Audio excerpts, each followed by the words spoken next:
Êtes-vous entrepreneur?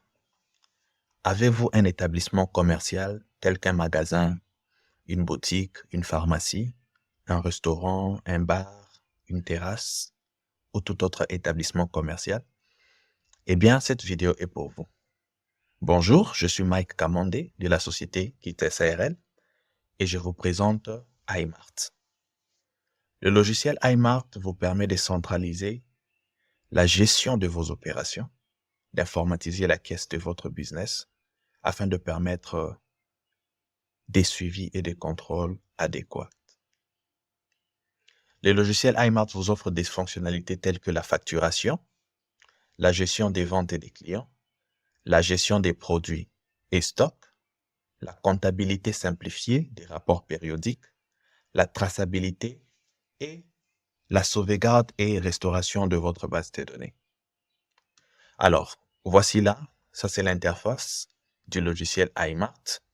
Vous pouvez voir là, nous avons notre logo qui s'affiche. On a là le menu à gauche et nous avons ce bouton qui peut cacher le menu ou le rendre visible. Et là, vous voyez, quand nous cachons le menu, ça s'affiche juste en icône. De l'autre côté, vous avez l'utilisateur qui est en train d'utiliser le logiciel à présent. On peut cliquer là et voir son profil. Ça, c'est votre profil utilisateur. Alors, nous avons à gauche ici le menu qui s'affiche et à droite, nous avons le tableau de bord. Là, vous pouvez voir, ça affiche le nombre total de revenus, le montant total de revenus. Ici, nous avons le nombre de ventes, les articles vendus et les clients. Et de l'autre côté, il y a des graphiques qui s'affichent sur l'état des données dans la base de données. Si nous descendons un tout petit peu, vous verrez que nous avons nos 5 dernières commandes qui s'affichent là. Et on peut même accéder à ces commandes à partir d'ici en cliquant sur les identifiants de commandes. Donc voilà, ça c'est le tableau de bord. Et puis nous avons l'option nouvelle vente. C'est ici que nous allons passer des commandes. C'est ici que nous allons effectuer des ventes. Nous y reviendrons pour voir comment ça marche avec une vente démon. Là, nous avons les articles qui s'affichent à gauche. Et puis à droite, nous avons le résumé de la commande qui va s'afficher ici. Et il y aura un total qui va aussi se montrer. Là, nous avons notre panier. Et ici, nous avons notre barre de recherche où on peut rechercher des produits en cas où nous avons des dizaines et des centaines de produits. On y reviendra pour voir comment ça marche. Et là, nous avons les ventes. Nous pouvons voir les ventes réalisées. Nouvelle vente, ça va nous ramener dans cette fenêtre. Et nous pouvons voir les ventes réalisées qui s'affichent là avec leur état. Nous pouvons voir qu'il y a cette cliente qui a effectué qui a effectué un achat de 100 000 francs. Et son état, c'est non soldé. Voilà. On peut voir la vente en cliquant sur ce symbole d'œil ou on peut cliquer sur l'identifiant. On peut cliquer là pour voir la vente. Nous pouvons voir que la cliente Kelissa Maungu a effectué cette vente en date du 16 mars à 5h24. Le coût total, c'est 100 000 francs. Elle a payé 70 000 et il reste 30 000. C'est ainsi que son état est non soldé. Nous pouvons voir quels sont les articles que la cliente a achetés et nous pouvons voir quel est l'utilisateur qui a servi la cliente. Ça, c'est une traçabilité. Alors, nous pouvons retourner sur les ventes. Et nous pouvons voir là, il y a le client Julius Katuna. Et l'état de sa vente, c'est payé, c'est-à-dire que la vente a été effectuée. On peut cliquer sur la vente pour voir le détail. Nous voyons que le client, le total, c'était de 96. Et le client a acheté. Les articles sont là. Et son statut est payé. On peut même cliquer sur le client aussi pour voir. Ça, c'est dans la gestion de client. On peut accéder aussi au client pour voir. On va le faire tout de suite là. Mais à partir de la vente aussi, vous pouvez cliquer et accéder au profil du client et voir tous les achats que le client a effectués avec nous. Alors, ça, ce sont les ventes réalisées. Et justement, dans la rubrique vente, nous avons les factures impayées. Donc, les factures qui sont non soldées et les factures qui sont en attente du paiement. Et voilà, là, les factures impayées s'affichent. Et vous remarquerez que à côté ici, il y a un signe plus. Ça, ce sont des factures pour lesquelles on n'a pas encore commencé le règlement, ce qui veut dire qu'on peut les modifier, on peut y ajouter des articles ou on peut y retrancher. Et cette option est beaucoup plus mieux pour des restaurants, des bars, des terrasses, où les clients peuvent passer plusieurs commandes et va solder à la fin. Alors, nous avons l'option livraison. Ça affiche des ventes qui doivent être livrées. Au cas où votre établissement effectue des livraisons à domicile, à chaque fois qu'un client passe une commande, si vous précisez livraison à domicile, c'est-à-dire que vous allez effectuer la livraison. Si vous n'effectuez pas la livraison, eh bien, il sera livré justement à votre établissement. Après les ventes, nous avons les clients. On peut cliquer sur la liste des clients et là, nous avons toute la liste des clients qui s'affiche. On peut voir chaque client qui est enregistré dans notre base de données. Voyons par exemple la cliente Aurélie. On peut cliquer là sur son nom, tout comme on peut cliquer sur le symbole d'œil pour voir son profil. Lorsque nous cliquons, nous voyons ici, il y a ces détails qui s'affichent, son numéro de téléphone et tout ça. On peut même voir la date à laquelle la cliente a été ajoutée dans la base de données.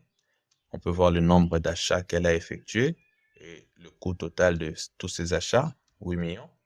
Et là, on peut voir tous ces achats s'afficher avec leurs identifiants, leur montant, leur état, leur date. On peut voir ici c'est payé, là c'est annulé, elle avait annulé une commande et tout consort. On peut même inspecter encore en détail la vente en cliquant sur l'œil ou sur le numéro de référence et on pourra voir exactement les éléments de la vente.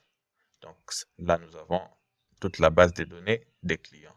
On peut créer un nouveau client si nous voulons et on peut ajouter tout le détail que nous voulons. Alors, là, nous avons les articles. La liste d'articles est là. On peut voir nos produits, nos services, tous ici. Là, nous avons ce produit. Et il y a l'image qui s'affiche. Ça nous montre combien il y a en stock. Nous avons 9 produits en stock. Le prix, la famille et ainsi de suite. Tout ça à configurer. On peut voir là, nous avons ce jaquette. On dit ici faible stock. C'est parce que nous avons configuré un seuil d'alerte de stock.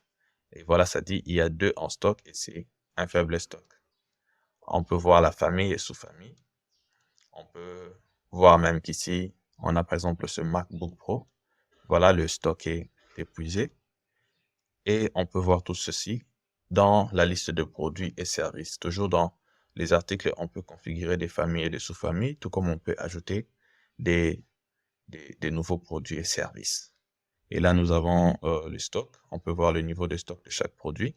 Là, nous pouvons voir que Basket Adidas, nous en avons 9 actuellement et le stock d'alerte, c'est configuré à 3. C'est-à-dire que dès que le stock atteint 3, vous allez recevoir un message à côté du produit qui va vous dire, voilà, c'est un faible stock.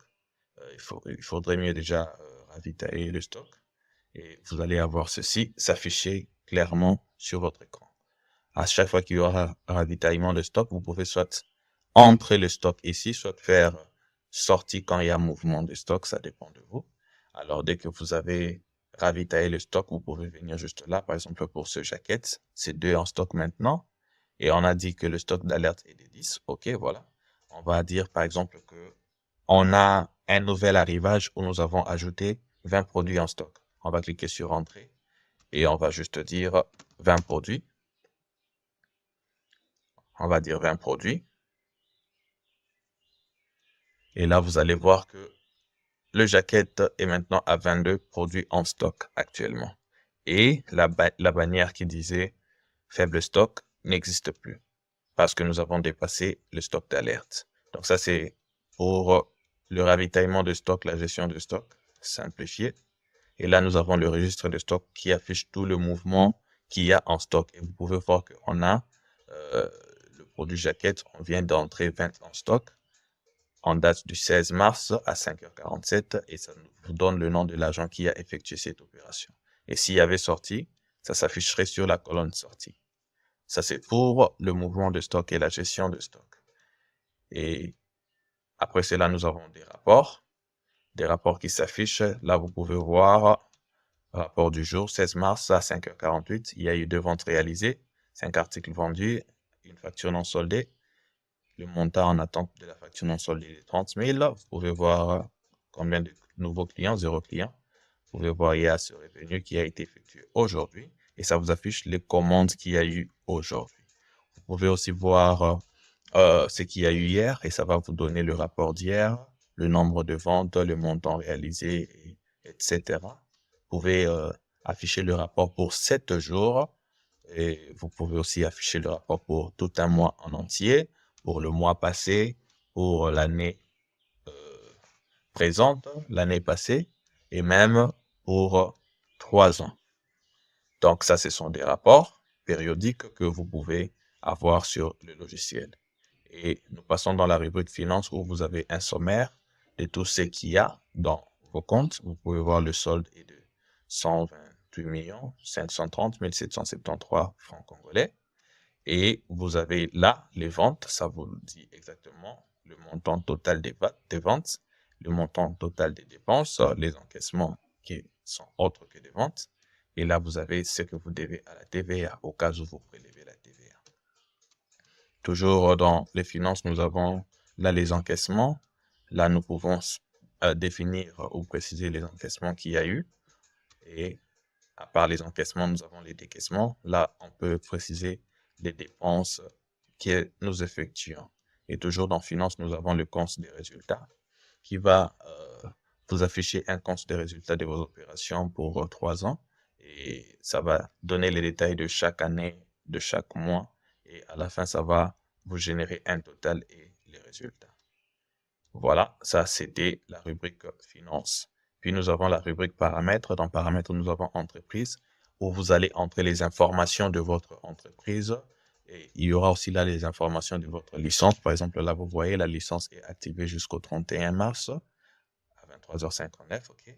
Donc, quand vous allez vous procurer la licence, on va l'activer. Il y a le logo de votre entreprise que vous allez devoir configurer, le nom de votre entreprise que vous allez devoir configurer, la forme juridique, le numéro de téléphone, le site web, l'email, l'adresse, le capital, la TVA si vous en prélevez, vous allez configurer à 16%.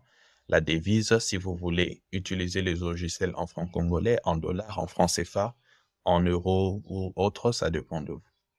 Le format de la facture, si vous sélectionnez A4, ce sont des papiers normaux, internationaux. Si vous sélectionnez autre format, par exemple là, si nous cliquons, nous verrons qu'on peut sélectionner A4, tout comme on peut sélectionner le format 88 mm imprimante thermique. Ce sont des petites factures là, des petites factures.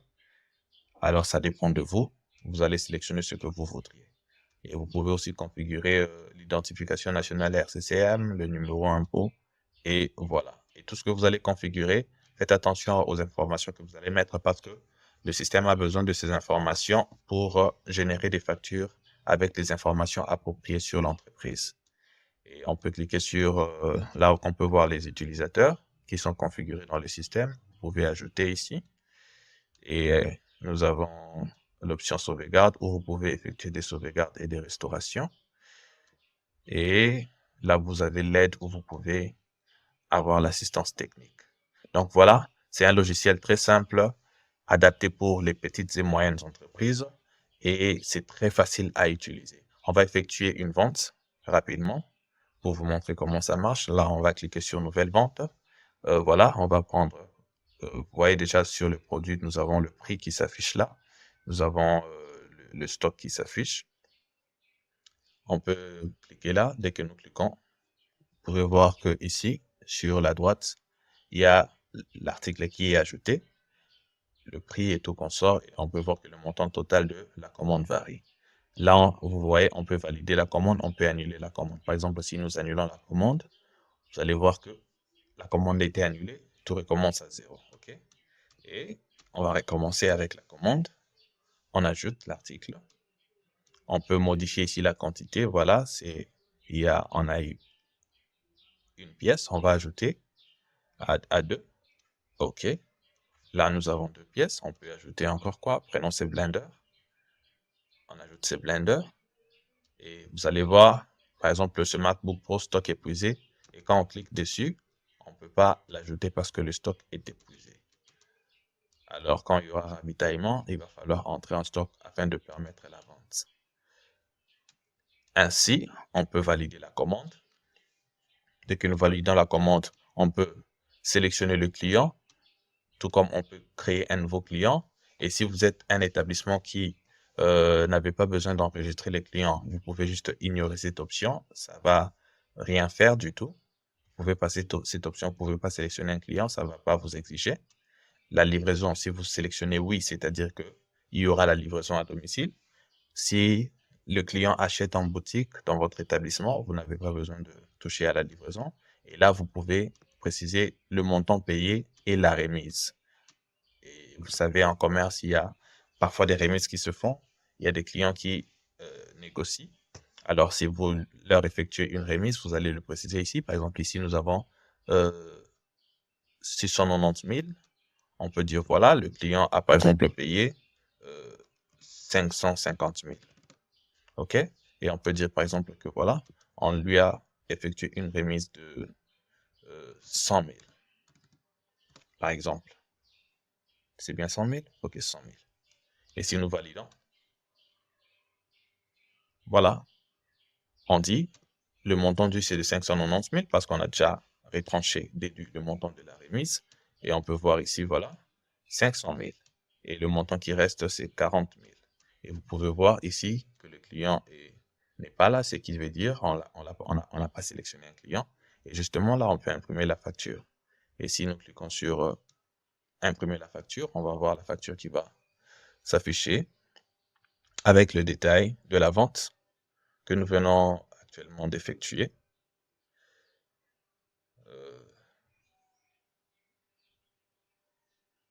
Voilà, ça s'affiche. Là, nous avons la facture qui s'affiche, l'heure, la date. Puisque nous n'avons pas sélectionné de client, il n'y a aucun client. Ça donne les informations de votre entreprise, ça donne les articles qui ont été achetés. Et là, vous pouvez voir le sous-total, c'était de 690 000. Nous leur avons effectué une remise de 100 000, ce qui faisait que le total redescende à 590 000. Mais les clients payent 550 000 et le reste à payer est de 40 000. Voilà, la facture a été générée. Justement, là, vous avez les détails de l'entreprise. SAS, capital de 5 millions, enregistré sous RCCM et ainsi de suite. Donc voilà, là, ça génère la facture. C'est ainsi que nous pouvons effectuer la vente. Et après, vous pouvez cliquer sur Nouvelle vente pour continuer à travailler. Et si nous venons sur Vente, on peut voir ce que nous venons actuellement d'effectuer. Voilà, c'est là. L'onglet client est vide. Nous pouvons voir, c'est non soldé, son état. On peut cliquer dessus pour voir ce qu'il y a. Et vous pouvez voir tout le détail, tel que nous l'avons vu. Total, remise, payé, patati patata. Et pour le client, c'est aucun client. OK. Excellent. Donc, c'est ainsi que le logiciel fonctionne de manière très simple et le logiciel est très facile à utiliser. Alors, qu'en est-il de la licence? Je vais rapidement vous montrer la licence. Pour la licence, nous donnons la licence périodique et la licence à vie. Pour la licence périodique, pour un mois, vous obtenez la licence à 70 $ pour l'utilisation d'un mois. Pour 3 mois, vous obtenez à 150 $. Pour 6 mois, vous obtenez à 250 $ et pour une année à 400 $. Et vous pouvez voir que si par exemple vous payez pour un mois, je vais rapidement prendre la calculatrice. Si par exemple vous payez pour un mois, vous payez à 70 $. Mais lorsque vous essayez de payer plusieurs mois directement, vous verrez que le coût mensuel va baisser. Par exemple, là, nous avons pour une année, c'est 400 $, ce qui veut dire que si nous prenons 400 divisé par 12, ça fait pratiquement 33,3 $. Vous voyez, c'est beaucoup plus réduit que lorsque vous devez payer un seul mois. Donc, si vous devez acheter une licence, je vous conseillerais d'acheter pour une longue durée. Et si également vous voulez carrément avoir le logiciel pour vous-même, personnaliser à votre goût et pour vous-même, et surtout ne pas payer la licence périodique, alors vous pouvez passer pour la licence à vie, et la licence à vie est à 2500 $. Et c'est personnalisable, et vous aurez aussi accès à toutes les mises à jour qui viendront après. Voilà, si cela vous intéresse, vous pouvez nous contacter, voilà, nos coordonnées sont là. Le numéro de téléphone est là, vous pouvez soit appeler, soit nous contacter par WhatsApp. et nous serons disposés à vous servir. Merci d'avoir suivi cette vidéo et à très bientôt pour vous servir.